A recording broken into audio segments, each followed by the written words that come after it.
तुमने सही कहा था शाका। हमने अपनी आंखों से जमीन को फटते हुए देखा। उसने शोले उगले। दरअसल वो शोले हमारे लिए थे,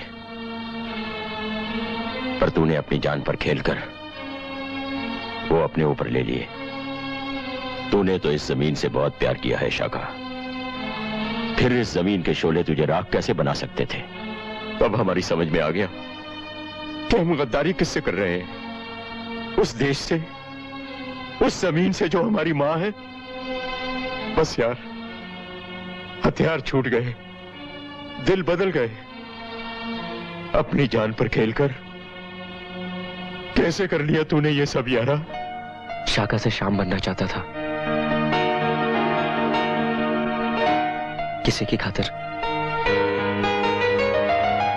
दिल जले, दिल जले।